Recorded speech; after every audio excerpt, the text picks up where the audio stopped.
Hi everyone, so I'm just going to talk through my model of my product and my invention and how I'm going to write that up. So having a quick look at the success criteria, so we need to use subheadings, rhetorical questions, if you look from last week, there's some examples there.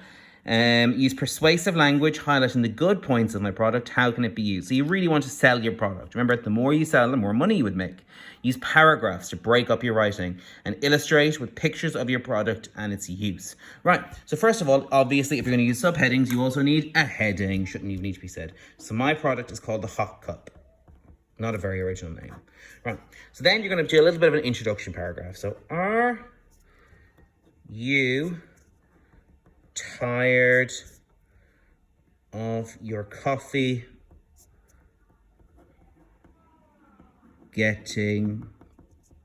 Oh, that was a terrible G, so I'm just going to write that word out again. Don't just write to one letter out. Getting... That's much better. Cold. It's very hard to write when you can't hold the page, so that's the main reason I'm blaming for my handwriting. Are you tired of your coffee getting cold? Do you take... So you want to really kind of introduce it. Why this is a useful product. Do you take a sip, excuse me. So I'm just using my plan and my advertisement from last week to remind myself of the key points of your delicious coffee to find. So remember to use adjectives like delicious. It's, now I'm not going to say cold. It's freezing. Disgusting. That's dreadful writing, sorry.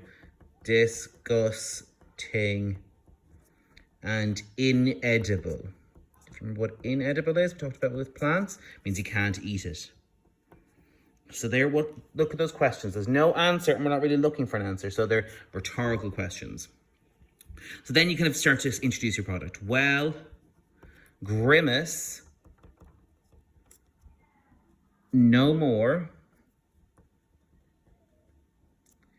as Hot Cup is the solution. Right, so then you're going to go into each different point and the main advantages of your product. So the first one, so then you can use your subheadings as rhetorical questions. So, sick of what was it? Excuse me. Sick of cold. Oh, it's such a boring word. What other words could we use? Frigid cold. So frigid cold means kind of so cold you can't even really move. Frigid cold, dull coffee. Now it's a subheading, so I'm going to underline that, but I have no free hands to use a ruler, so I'm just going to have to quickly just do it like this. You're going to use a ruler, I'm sure.